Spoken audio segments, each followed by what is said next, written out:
Tron Legacy, the cult film which was released in 2010, directed by Joseph Kosinski, is finally getting a sequel.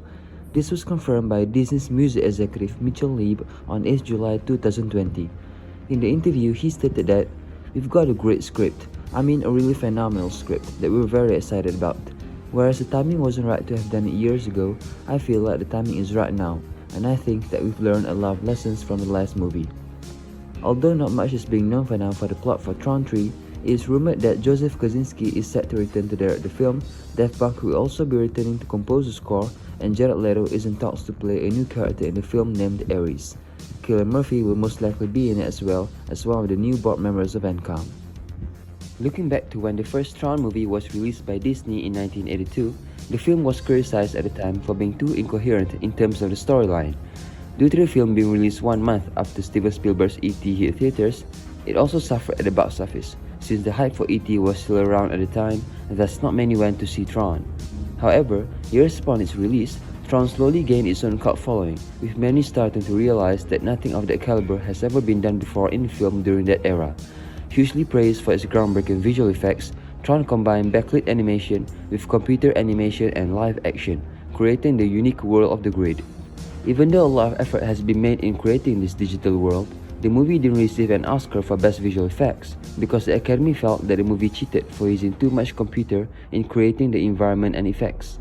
This wasn't the case, however, according to the filmmakers of Tron in the film's documentary, as they stated that CGI was used for about roughly 20 minutes of the film only, whereas for the most parts, the visuals were brought to life using practical effects, backdrop paintings, and actually having to build the set designs.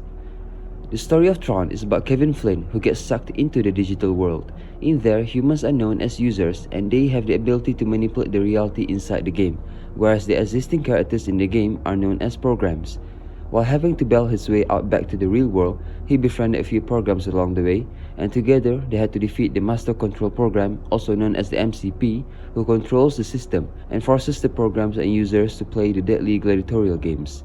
A poor box office collection resulted in Disney delaying the release of the sequel, that is Tron Legacy, in 2010, roughly 28 years after the first film came out. In Tron Legacy, the story is about Sam Flynn, the son of Kevin, who enters the game in search of his long-lost father, who has been missing for 20 years. This time, the game has changed, with the emergence of a new villain called Clue, and also with a fresh new story. In 1982, the technological advancements at the time limited the filmmakers to try and create a vast world for audiences to gaze upon, making the film look like arcade games back in the 80s. But in 2010, with the development of CGI in filmmaking, Tron Legacy was now able to fully visualize the world of the grid the way they want it to be. Director Joseph Kosinski is actually more well known for being a designer and also an architect. Therefore, he spent a lot of time when making the film by helping the designing teams in creating the machines of the grid, such as the light cycles,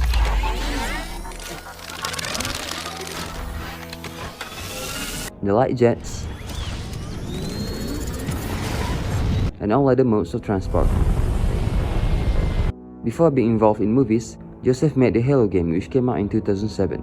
From there, audiences are able to see that his style of filmmaking is highly associated with the usage of lights and creating stylish visuals. Just like in Tron Legacy, he implemented the same style from Halo, whereby light elements can be seen throughout the film. From the This Wars arena, the suits, the machines, and to the designs of the city, lines of neon lights can be seen all over, making the world feels more unique, alive, and unlike nothing we've ever seen before in film. Most of the devoted fans of Tron Legacy would say that they fell in love with the film because of its cooling blue tone and mostly because of its music. The mixture of orchestral and electronic music created by Daft was actually based on the original score from the first film, created by Journey and also Wendy Carlos, and it has become arguably one of the best movie soundtracks of all time. Songs ranging from The Grid, Son of Lynn, The Game Has Changed, The Rest, Rinsler, End of Line, End Credits, and more matches so well with their respective scenes. This is because the songs were created first and the scenes were filmed afterwards, where they carefully choreographed the action sequences and the tone of the scenes to match the beats. In visualizing the world of the grid, the director decided to shoot more than 30% of the film using IMAX cameras to further expand the shots, for audiences to gaze and marvel upon the digital world created. Symmetrical aspects can also be seen throughout the film, making everything look more organized and of course, visually pleasing. Just like its predecessor, however, Tron Legacy also underperformed at the box office, further cementing the idea to the executives of Disney that audiences might not be that interested in the story.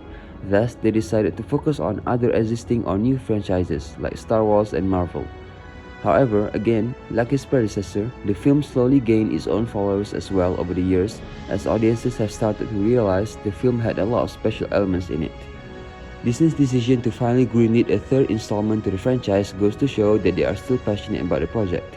Based from the title, Tron Ascension, viewers can expect the new story to be about the programs from the game has successfully invaded the real world.